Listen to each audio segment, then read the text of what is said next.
À Rafah, les réfugiés obligés de quitter des camps qui ne sont plus en zone sûre pour fuir les bombardements de l'armée israélienne.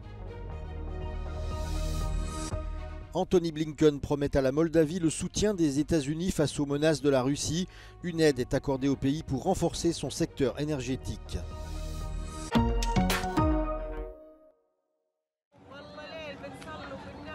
Rafah, dans le sud de la bande de Gaza. Pour ces familles, il est temps de quitter la zone et de trouver refuge plus au nord, à Khan Younes. Bien que l'armée leur ait dit que ce camp était protégé, il ne l'est plus depuis une série de bombardements meurtriers tout proches. فكيت الخيم بدي اروح ادور لي عن امن ايش بدي اسوي؟ هم قالوا لنا هذه امن ورموا علينا مناشير منطقه امنه وطبوا فينا هذاك طبوا فينا في القذايف الليله. Sur le front, l'armée israélienne affirme avoir pris le contrôle d'une zone le long de la frontière entre Gaza et l'Égypte, connue sous le nom de corridor de Philadelphie. Une vingtaine de tunnels utilisés par le Hamas pour introduire clandestinement des armes dans la bande de Gaza ont aussi été découverts dans cette zone. Enfin, à Tel Aviv, des mères de soldats israéliens combattant dans la bande de Gaza ont protesté ce mercredi, appelant à la fin de la guerre entre Israël et le Hamas. Les manifestantes se sont couverts le corps et le visage de peinture rouge sang. The government doesn't care. They don't care for the lives of the hostages, and they don't care for the lives of the soldiers.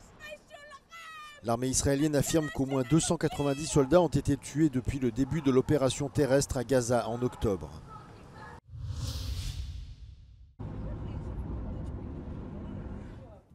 La Russie a intensifié ses frappes sur les zones contrôlées par les Ukrainiens dans le sud de la région de Donetsk.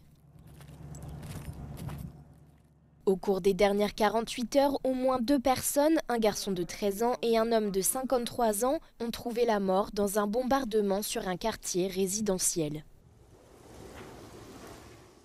Dans la même région, les forces russes ont également frappé un village à quelques kilomètres de l'une des principales villes de Donetsk, encore aux mains des Ukrainiens, faisant 7 blessés et endommageant une centaine de maisons.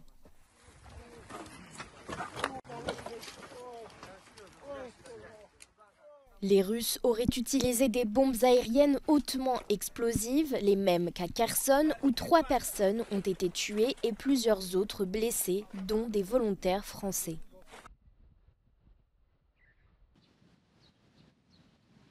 Les autorités locales affirment que la Russie terrorise délibérément la population en lançant des attaques même sur des localités déjà gravement endommagées. Elles ont également ajouté que les installations énergétiques continuent d'être prises pour cible.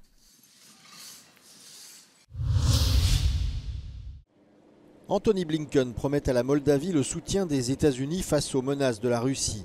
En visite dans ce petit pays voisin de l'Ukraine qui aspire à se rapprocher des Occidentaux, le secrétaire d'État américain a annoncé une aide conséquente concernant son secteur énergétique, mais aussi des fonds destinés à lutter contre la désinformation. I'm happy to announce that we will also be dedicating $85 million, part of the $300 million USAID effort to support energy infrastructure, to help you enhance things like battery storage, as well as the high voltage transmission lines that we've already dedicated some funds to.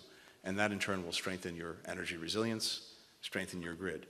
The gas corridor as well, from Greece to Moldova, will further help wean you off of Russian energy. La visite en Europe d'Anthony Blinken se poursuit ce jeudi et vendredi à Prague pour une réunion des ministres des Affaires étrangères de l'OTAN.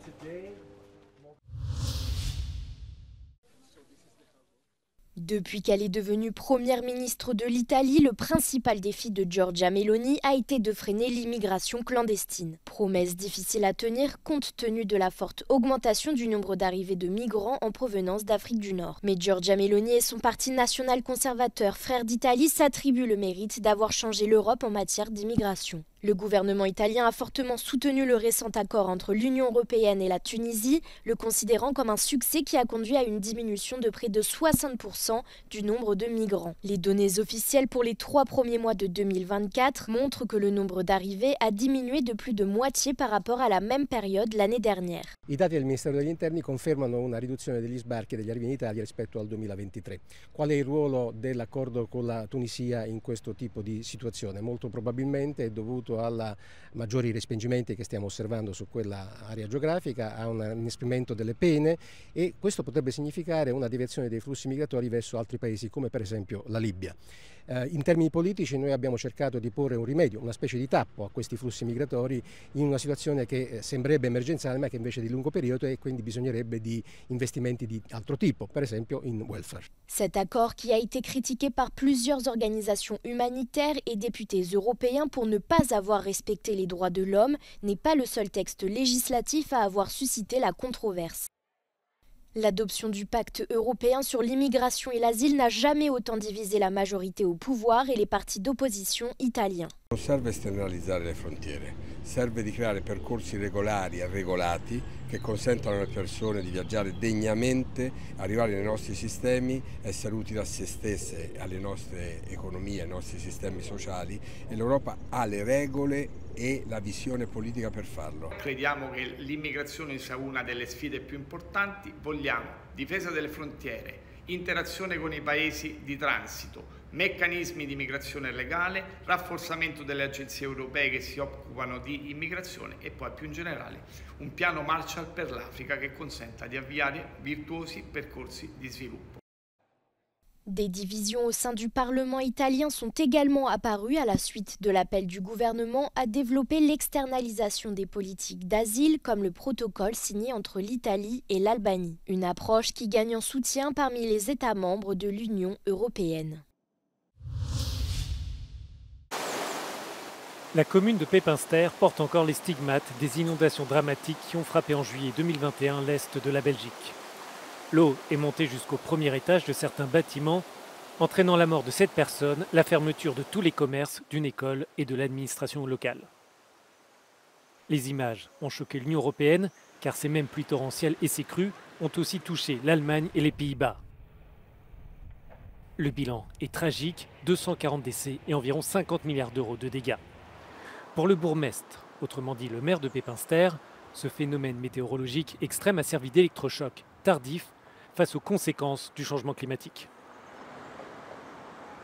Je pense qu'on n'est qu'au début et qu'on doit absolument prendre toute une série de mesures bien plus importantes, je dirais bien plus fondamentales et structurelles pour qu'on puisse faire face à ce phénomène. On doit commencer par tout ce qui est aménagement du territoire, aménagement des berges, je dirais des rivières, et également, je crois que tout ce qui est ici les fagnes qui sont, je dirais, vraiment l'éponge de la région en cas de pluie, il faut que les fagnes soient retravaillées de telle sorte qu'elles jouent à nouveau ce rôle. La gestion de l'eau face à la crise climatique est au centre de la Semaine verte qui se tient en ce moment à Bruxelles. Dans un rapport publié ce mois-ci, l'Agence européenne pour l'environnement tire justement la sonnette d'alarme. 12% de la population européenne vit dans des zones à risque. Ces phénomènes extrêmes devraient se multiplier et s'intensifier à l'avenir. Or, l'Union n'est pas suffisamment prête et doit agir sur 2 fronts. Il y a 2 choses principales, effectivement des moyens financiers. Ça veut dire aussi que dans le cadre financier européen, toutes les politiques d'adaptation doivent être intégrées. Les pays doivent massivement investir dans les politiques d'adaptation. Ça, c'est une chose.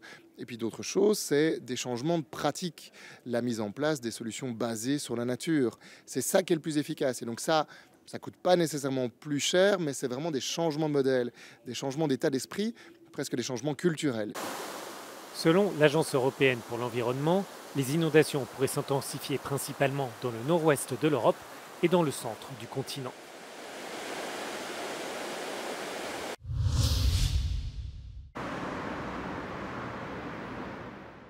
Le parti national conservateur Fidesz en Hongrie et le parti d'extrême droite belge Vlaams Belang sont en tête des dépenses publicitaires sur les réseaux sociaux à l'approche des élections européennes. Selon une analyse d'Euronews, le parti de Viktor Orban a dépensé entre 60 000 et 70 000 euros pour une campagne au cours des 30 derniers jours, soit la plus forte dépense en communication politique proposée dans l'Union européenne par Google. Le parti séparatiste flamand Vlaams Belang a lui aussi dépensé entre 50 000 et 60 000 euros pour une publicité appelant à une réduction de l'immigration et à une augmentation du pouvoir d'achat. There's been a lot of interest in how social media is used in election campaigns, particularly since the Cambridge Analytica scandal of a few years ago when this political consultancy company gained data on tens of millions of Facebook users and used it to allegedly target ads towards them and influence the outcome of elections. This has become an area of quite some controversy. Bien qu'il soit courant pour les partis politiques d'utiliser des publicités payantes sur Google, la manière dont les fonds politiques sont dépensés en ligne suscite encore de nombreuses interrogations. Clearly there are different rules in each member state about exactly what the limits for how much they can spend in a pre-election period are, but there's no suggestion that the candidates have breached any of those rules.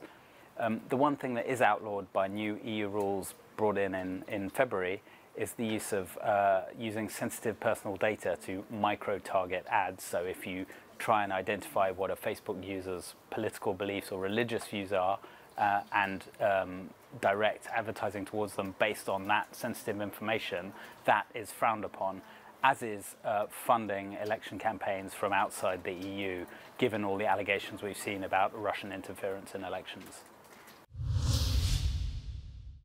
EarthCare a décollé des États-Unis pour entamer sa mission d'observation des nuages et mieux comprendre le rôle des cumulus, cirrus et cumulonimbus sur le climat. En fonction de leur altitude dans les couches supérieures de l'atmosphère, les nuages peuvent rafraîchir ou au contraire réchauffer les températures. Le satellite de l'Agence spatiale européenne s'est envolé vers l'espace à bord d'une fusée Falcon 9 de SpaceX. EarthCare a été conçu par Airbus. Il pèse un peu plus de 2 tonnes et va tourner à 400 km d'altitude au-dessus de la Terre.